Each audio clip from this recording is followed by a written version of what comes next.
तालिबान ने कोई गज़वा हिंद का ऐलान नहीं किया। ईजी हो जाए बिल्कुल सारे लोग। और गज़वा हिंद एक अटल हकीकत है, क्योंकि आप सल्लल्लाहु अलैहि वसल्लम की एक हदीस है। तो जब वो वक्त आएगा तो हम सारे उसको लड़ेंगे, उसका मजाक ना बनाए मेहरबानी करके, और उसके ऊपर सेलिब्रेशन ना शुरू कर दें लोग। इस वक्त आप बड़ी मुश्किल से फैटअप के अंदर से निकल रहे हैं, आप ब्लैकलिस्ट होने से बच रहे हैं। तालिबान ने कोई अनाउंसमेंट नहीं किया कि हम जा रहे हैं वहाँ पे जाके कोई गज़वा हिंद हमने शुरू कर दिया। गज़वा हिंद एक अटल हकीकत है, जब उसका वक्त आएगा अल्लाह ताला करे हमारी ज़िंदगी में हम उसके अंदर शामिल हो जाएं। हम नहीं हुए तो हमारे बच्चे अगर उस वक्त मौजूद हुए तो वो उसमें शामिल हो जाएं। लेकिन मामला बड़ा सादा और साफ है। इस वक्त भारत एक प्रोपेगेंडा कर रहा है और पिछले 3 साल से कर रहा है। 2017 में उसने एक काम शुरू किया था कि तालिबान और पाकिस्तान मिलके इंडिया के अंदर अटैक करना चाहते हैं। वो कोई फॉल्स फ्लैग ऑपरेशन करेगा। आपके प्राइम मिनिस्टर ऑफ पाकिस्तान रोजाना एक आधी ट्वीट करते हैं इंडिया के बारे में। वो क्यों करते हैं? ताकि दुनिया को याद रहे कि इंडिया क्या कर रहा है। वो दुनिया को याद दिलाना चाहते हैं, क्योंकि किसी भी वक्त उनको ये खतरा है कि इंडिया में एक फॉल्स फ्लैग ऑपरेशन होगा, जाली ऑपरेशन, और इंडिया ये अनाउंस करेगा कि ये जो हमला था या खुदकुश हमला था या ये जो बाकायदा हमला था, ये पाकिस्तान ने और अफगान तालिबान ने मिलकर प्लान किया और इसको एग्जीक्यूट कर दिया इंडिया के अंदर, ताकि पाकिस्तान के ऊपर पाबंदियां लग जाएं और पाकिस्तान मजीद फंस जाए। और जो सीपैक पाकिस्तान बना रहा है या जो पाकिस्तान तरक्की की तरफ जाने की कोशिश कर रहा है फिलहाल तो उसके अंदर रखना पड़ जाए। तो हमारे को नादान दोस्त जो हैं वो बगले में जाना शुरू हो गए। उन्होंने खुशियां मनाई कि जनाब गज़वा हिंद का आगाज़ हो गया और अनाउंसमेंट शुरू कर दी। तो ऐसा कुछ नहीं हुआ। ये अब्बास सतकज़ई साहब हैं तालिबान के रहनुमा। इसकी तरफ थोड़ी सी आप बैकग्राउंड समझ जाएं। और हम मासूम लोग इतने हैं कि हमने उस नैरेटिव पे खुशियां मनाना शुरू कर दी। आप देखिए कि आपके हालात क्या है, आप प्लान क्या कर रहे हैं। और एक जंग लड़ने से पहले आपको पूरी एक हिकमत अमली बनानी होती है। क्या आप उसके लिए तैयार हैं? अल्लाह ताला की मदद आपके साथ है, बेशक फतह हमारी होगी, बेशक, लेकिन मेरे ख्याल में थोड़ा सा हाथ थोला रखें और ऐसी कोई स्टेटमेंट जो ना आई हो उसके ऊपर जो है वो ढोल ताशे ना बजाए जाए। सबसे पहले सदाकत भाई साहब, ये तालिबान की अनाउंसमेंट और इस पे इंडिया के ऊपर ईद के बाद गज़वा हिंद का आगाज़ और इंडिया के ऊपर खुदकुश हमले और ये सारी चीज़ें, इन पे ज़रा अपनी गवर्नमेंट का मौक़िफ़ दे दें ताकि ज़रा रिकॉर्ड सीधा हो जाए। इमरान साहब बहुत शुक्रिया। जैसे आपने अपने इब्तिदाइये में इस सारे मामले की बैकग्राउंड बताई है, मेरा ख्याल है बड़ा वाज़ेह है और इसमें किसी हुकूमती इदारे या हुकूमती एजेंसी या हुकूमती किसी भी तरह का हुकूमत के इस बात को, इस बयानिए को ओनरशिप नहीं है।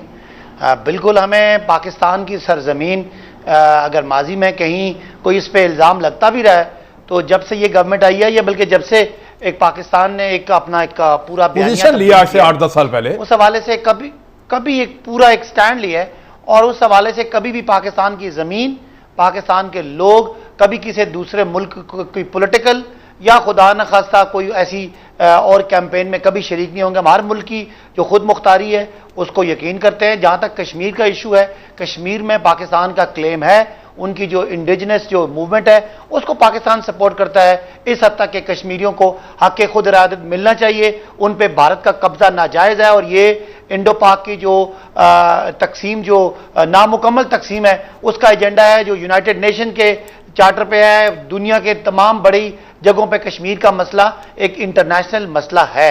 हम उसको बातचीत के जरिए हल करना चाहते हैं। लिहाजा कोई इस तरह की हुकूमत की तरफ से ऐसी कोई गैर जिम्मेदाराना बयान लोगों को देने से अवॉइड करना चाहिए।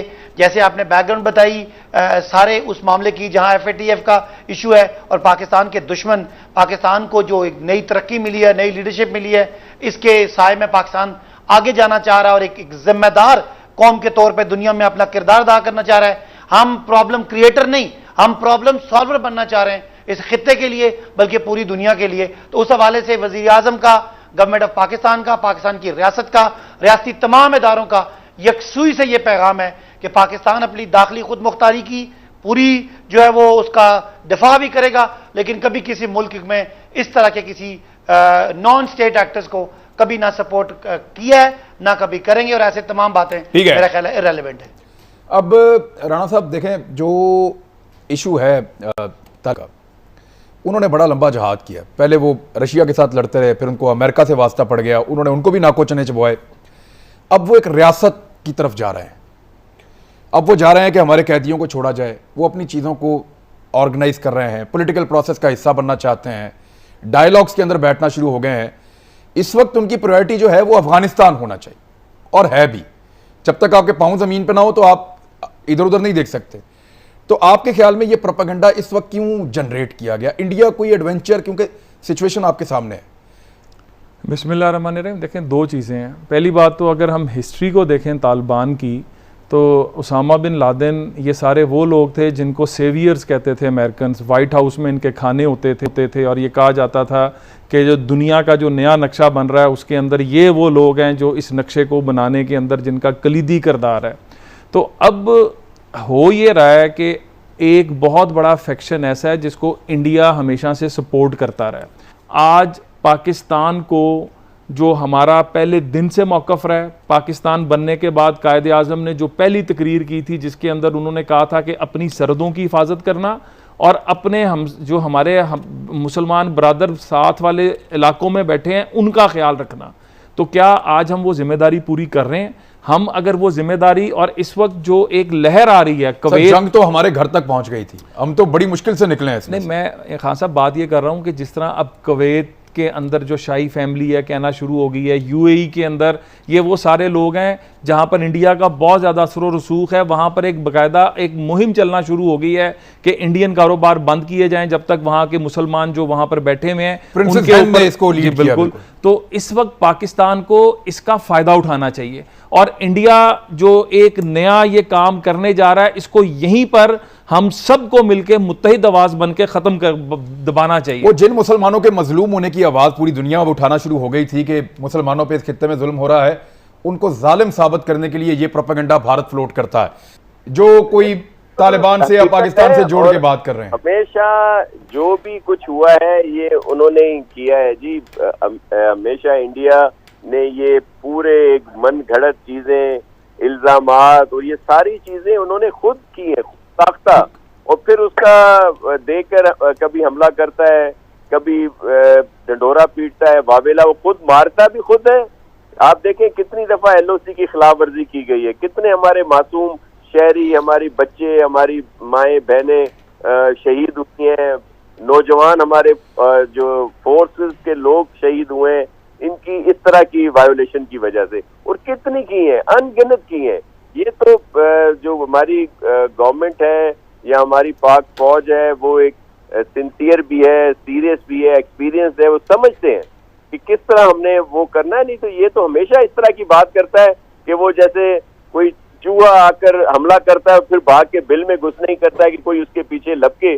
तो वो एक दफा तो इन्होंने मुंह की खा ली, आपने देखा कि किस तरह इनके जहाजों को गिराया गया जब इन्होंने हमला किया था हम पर, हमारे शाहीनों ने चाय पिला के फौजी भी वापस किया इनका पायलट। जी बिल्कुल। अभी तो शाह साहब अभी भी इनकी ठुकाई ठीक हो रही है। लाइन ऑफ कंट्रोल पे जो खबरें हैं वहां से ये डेड बॉडीज वापस लेकर गए हैं, जख्मियों को वापस लेकर गए हैं। लाइन ऑफ कंट्रोल के उस तरफ रहने वाले लोग वो बार बार बता रहे हैं कि ना जी हमेशा पहल ये करते हैं, जाहिर है उसके बाद इनको जवाब तो मिलता है। हमारी फौज दुनिया की बेहतरीन अफवाज में से है, बहुत ही एक्सपीरियंस और बहुत ही तजुर्बेकार कह लें और हर लिहाज से बेहतर है, तो ये मुंह की तो खाएंगे।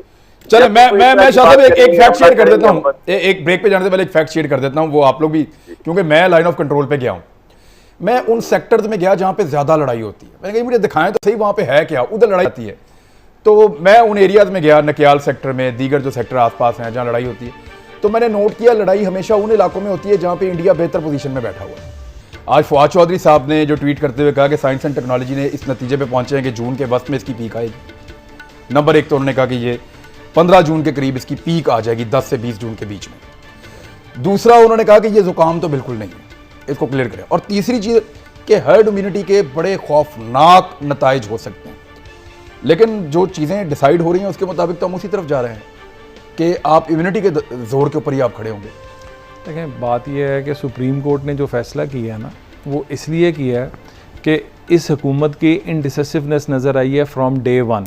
अब ये आपने शुरू में शिबली फराज साहब को सुनाया, इमरान खान साहब की अपनी स्पीचेस सुने जो वो कौम से खिताब करते रहे हैं, लॉकडाउन होना चाहिए, ये इमरान खान साहब ने खुद का फौरी मतलब कंप्लीट लॉकडाउन की बात भी हुई। मतलब अब आज तक कौम तो समझ नहीं रही कंप्लीट लॉकडाउन मतलब दरमियाना लॉकडाउन, स्मार्ट लॉकडाउन, ये नई नई टर्मिनोलॉजीज पाकिस्तान में सुनने को मिली हैं। ये तो यकीन है कि मेरा अपना ज़ाती ख्याल है कि यहाँ पे जो मलेरिया और डेंगी और इस तरह की बाकी चीज़ों की जो यहाँ पर हम करते रहे वैक्सीनेशन वगैरह, कुछ कहीं ना कहीं पर हमारी कोई ना कोई कुछ ऐसा है जो हमें समझ नहीं आ कोई रही। हमें समझ नहीं आ रहा।